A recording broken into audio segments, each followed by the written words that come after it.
Bonsoir. Enchantée. Ravie de vous accueillir. C'est la première fois que je vous accueille sur le plateau de C'est à vous. Mohamed, Émilie, Pierre évidemment. Pierre, évidemment. C'est dingue qu'on vous reçoive pour la première fois sur le plateau de C'est à vous, cette émission qui existe depuis 15 ans quand même. C'est pas vrai. Je ne comprends pas, vous avez une explication? J'habite dans les îles. Ok, depuis 15 ans? Non, 5. Donc, mauvaise explication. Non, mais je sais que vous ne courez pas après les interviews. Non, j'aime pas trop ça en fait. Mais pourquoi? En fait, j'aime bien être tranquille et ne pas parler. Et je suis devenue très contemplative de la vie. J'ai passé un événement dans ma vie et depuis ça, j'ai complètement changé de façon d'approcher plein de trucs. J'ai changé. Vous ne courez pas après les interviews et les plateaux de télévision de la même façon que vous avez longtemps refusé d'être la star du show auquel vous allez participer en juin prochain. C'est fou. Pour quelle raison vous avez longtemps refusé? Mais alors cette histoire, elle est dingue parce que j'ai refusé des sommes mais pharaoniques, quoi. J'ose même pas le dire. Et qui m'ont même rendu malade au moment où j'ai dit non. Voilà, je me suis dit, franchement, c'est de l'argent, faut arrêter les conneries, c'est ton métier. Mais j'ai dit, je peux pas. Parce que mon père, en fait, a fait le truc, la tournée, et à l'époque, avec mon frère, on faisait la tournée des losers. Et donc j'ai dit, il y a mon père qui est dedans, je veux hors de question de m'y retrouver un jour. Sans aucune condescendance pour les autres vedettes. Pas du tout. Mais en plus, sur lesquelles j'ai grandi. Avec lesquels j'ai grandi, tous les chanteurs des années 80, il y en a que je vais rencontrer dans 3 jours là. Mais ouais, mais en étant presque pas fan, mais ça me rappelle des coupes de cheveux incroyables et des moments de ma jeunesse inoubliables, quoi. Donc je suis ravie.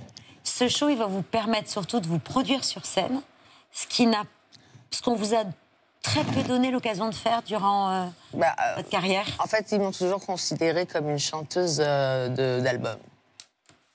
Je sais pas capable de chanter en live, quoi. Parce qu'en fait, personne ne venait me voir en studio. Je fais comme je suis un peu... merde. Pudique. Oui, pudique, merci, je t'adore, tu m'aides. C'est ça, c'est pudique? Non, je voulais dire, je suis ingénieure du son. Donc, souvent en studio, j'étais toute seule et je faisais mes prises et mes machins.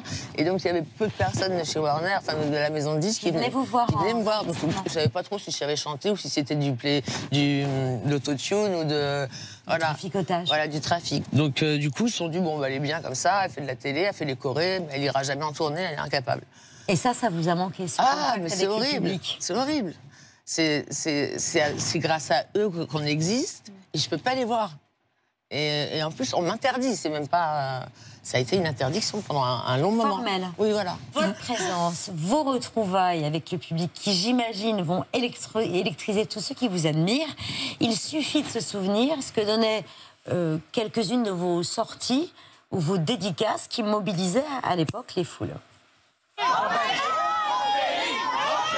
Midi à la Fosse de Nantes, près de 2000 personnes attendent. L'événement va arriver, la star est attendue. Une dédicace par personne, 2 heures de promo. Voilà, j'ai réussi à avoir un autographe. Puis je suis très émue. C'est dingue. 98. Ah bah oui. Ah oui, c'est pour ça que ça n'arrange personne ici de se souvenir de ces années-là. Non, mais c'est dingue, ça Vous paraît êtes tellement loin. nostalgique de cette époque? Ah oui. Pas pour moi, en tant que chanteuse et par rapport à ma vie perso, mais l'époque, quoi, était dingue.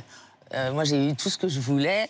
Et peu de personnes peuvent se vanter de ça, quoi. J'ai tout ce que les personnes que je voulais rencontrer, les films que je voulais tourner, tous les projets que j'avais envie de faire, j'ai pu les réaliser.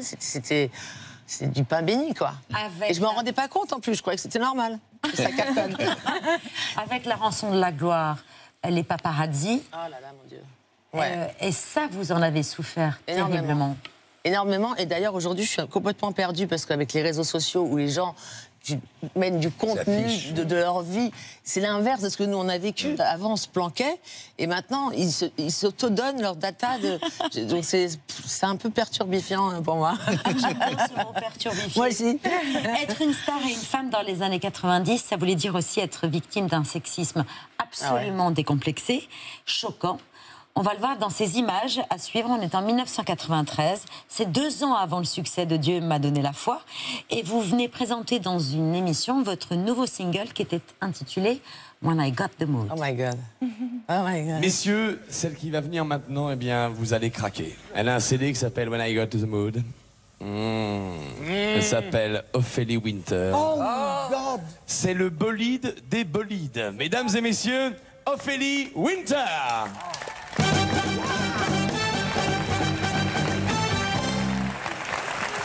Oh, on est bien là, hein?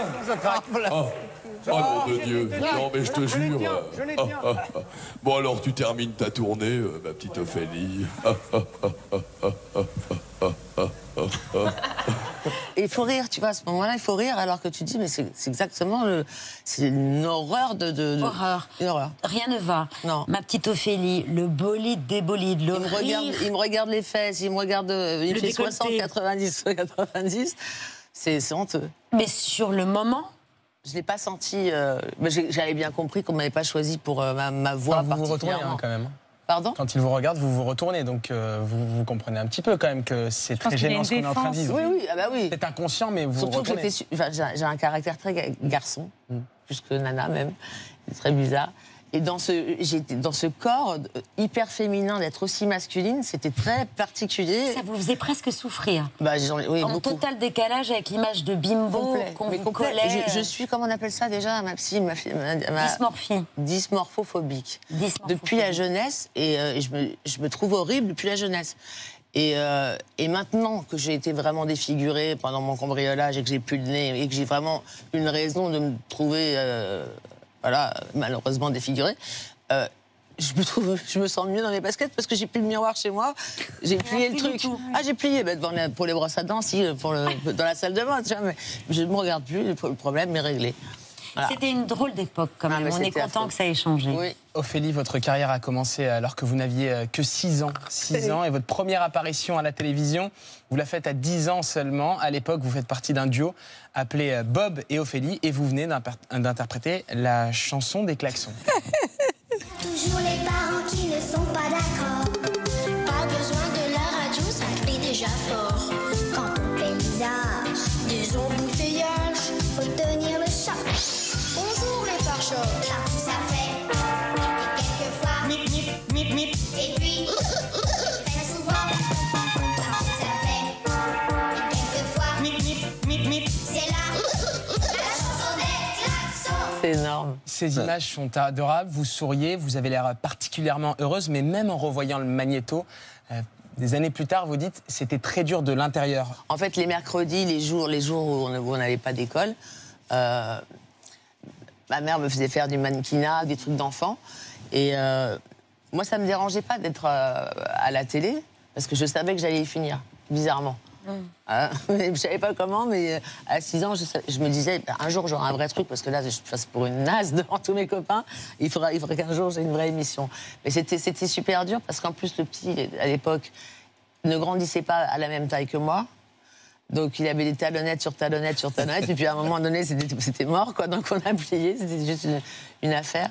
Oui, c'était pas, même si vous saviez que ce serait votre destin, c'était pas vraiment un choix. de Non, votre part. moi, j'avais pas envie. Je voulais jouer au foot dans le bois de Boulogne avec mes copains. Et point barre, quoi. On avait un truc, on débouchait toutes les voitures d'une rue. On faisait des bêtises quand on a les groupes de garçons et tout. Mais non, j'avais pas du tout envie de faire ça. Voilà. Ophélie, il y a un chanteur, quelques années plus tard, qui a diablement compté dans votre vie, c'est Prince. Ouais. Vous le rencontrez alors que vous avez tout juste 17 ans. En 2016, quand il a disparu, si jeune, au moment de sa mort, vous avez dévoilé un cliché. Cette photo, je crois, illustre un enregistrement que vous avez fait intitulé « Le plus bel homme de l'univers ». C'était une adaptation en français de son titre, son tube « The Most Beautiful Girl in the World ». Mais le titre n'est jamais sorti. Pourquoi? Alors là, vous me tendez une perche énorme. Merci. Parce que je cherche ce DAT depuis des années qui a été remis, voilà, petite DAT remise à Warner. À la maison de disque. Voilà, à la maison de disque, et je ne peux pas la récupérer. Et il y a pas de raison que ce soit eux qui l'aient. Et moi, j'aimerais... Bon, le sortir ou pas le sortir, je m'en fiche, mais c'est un truc qu'on a fait ensemble, mais je vois pas pourquoi ce serait eux qui garderaient... les dépositaires. Voilà. Mais il a joué un rôle vraiment important. Ah, il m'a tout appris. Je veux dire, par la musique, à l'époque, on travaillait sur des énormes tables Nive, que peu de gens, enfin, surtout des femmes, peu de gens arrivaient à... Ah là, ça me fait bizarre de voir... à chaque fois que je le vois, je chiale. C'est à chaque fois.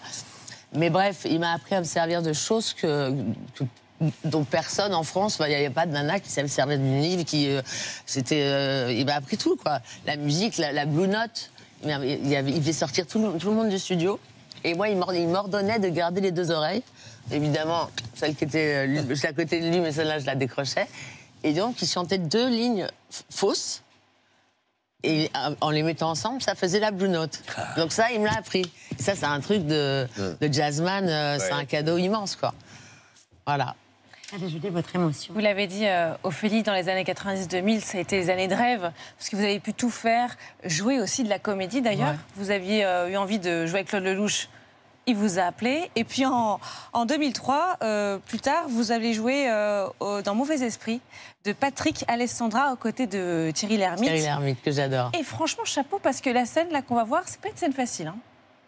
Ce qui n'est pas du cinéma, c'est qu'en général, t'en prends qu'une. Là, elle va s'en prendre à moins une douzaine.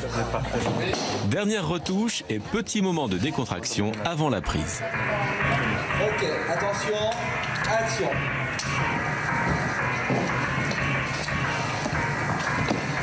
Et c'est parti pour la séance de claques.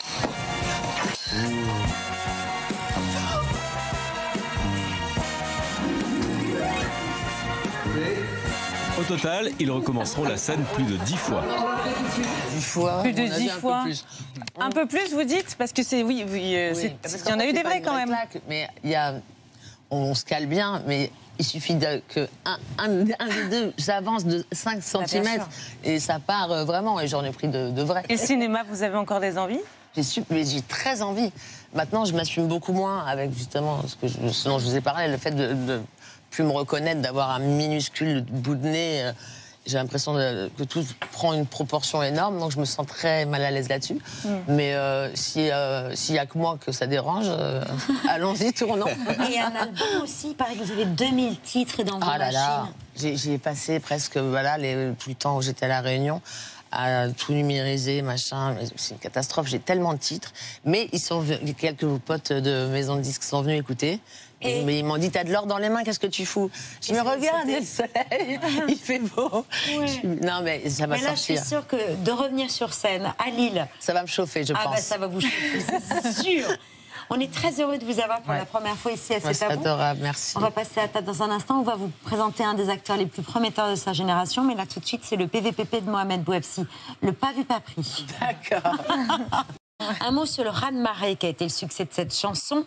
Ce qu'on sait moins, c'est que pour vous, c'était le single de La Dernière Chance. Votre producteur... Oui. Ah ouais. C'était dingue. Ils me disent, c'est ton dernier titre, si tu marches pas, c'est fini, quoi. On te rend ton contrat. Et là, je me suis dit, de toute façon, je veux parler que de Dieu, puisque c'est la seule chose que j'ai en moi et que... Alors, ça va se planter. J'étais sûre de me planter, mais vraiment. Hein. Je me suis dit, ça va. Soit c'est 0, soit c'est le carton. Mais je pensais plus que ça allait être 0. Ça a été le carton. Ça fait de vous la favorite aux victoires de la musique de l'année suivante. Et pourtant, le titre ne vous est pas revenu.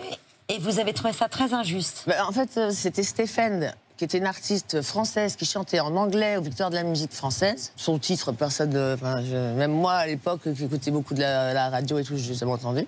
Et donc voilà, c'était une arnaque. Mais ça n'arrive qu'à moi, ce genre de conneries. C'est vrai que j'avais complètement oublié. Moi, j'étais comme vous. Oui. On se connaît déjà de cette époque, et ce titre est passé aux oubliettes, on s'en fout. Voilà. Sauf que moi, ça m'a zappé ma victoire. Mais la grande victoire, Ophélie, c'est l'amour du public. Oui, même ça, encore aujourd'hui, 25 ans, 30 ans après la sortie de Dieu m'a donné la foi, une chanson qui a inspiré des générations entières. J'ai levé les yeux au ciel, j'ai vu la lumière, j'y ai baigné mon âme. Dieu m'a donné la foi qui brûle au fond de moi. J'ai dans le cœur cette force qui guide mes pas. Dieu m'a donné la foi, si je ne sais quoi. J'ai dans le cœur cette force qui guide mes pas. On la voit partout, revenir sur TikTok, sur Instagram. On a reconnu au tout début Leila Bekti qui connaît les paroles et la chorégraphie par cœur. Vous avez été l'une des premières chanteuses à importer en France le R&B. Et ça, ce rôle-là de précurseuse, ça vous tient à cœur, surtout sur un style qui vous plaît autant, qui est votre vie en fait. Ça me tient à cœur, mais c'est un vrai boulet aussi d'être précurseur. Ah bon? Parce que j'ai sorti Vous êtes là trop tôt, quoi. Ouais, 3 ans. On a calculé, parce qu'on a fait quand même une étude marketing. Voilà, non mais il y a un vrai problème. C'est toujours 3 ans en avance. Ah. Mais que ce soit musicalement ou des idées de séries. Après, je me dis, je suis feignante en plus. J'ai trop d'idées, parce que je peux pas faire tout. Donc je le fais pas. Et puis je suis avec un copain dans le canapé. Je vois la même idée faite par quelqu'un d'autre. Je dis, c'est compliqué. C'est ce qui s'est passé aussi pour certains de vos tubes, bon, qui ont bien marché en France, mais qui ont été reprises par des artistes anglo-saxonnes qui ont cartonné. Janet Jackson, j'ai eu. Britney Spears, Christina Aguilera, qui a repris Ce que je suis, version originale. Ah non, puis en plus...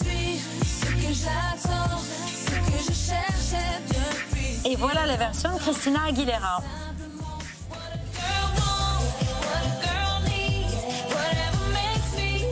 Voix derrière dans les chœurs en plus. Ah, vous a piqué les voix aussi? Bah, ils ont pas dû chercher, à mon avis.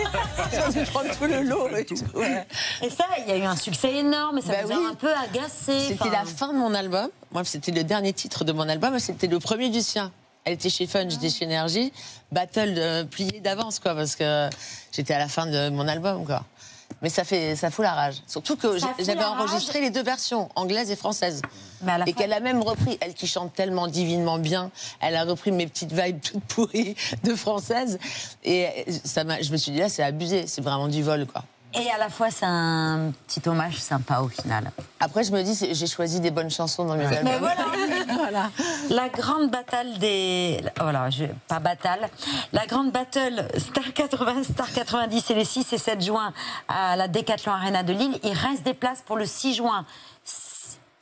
Le 7 c'est complet, mais le 6 il est encore possible d'acheter des places, donc foncez au cinéma voir Salif Cissé dans le répondeur. Moi je vais y foncer en tout cas, c'est sûr. Vous allez rire et trouver que ce jeune homme a vraiment un talent fou.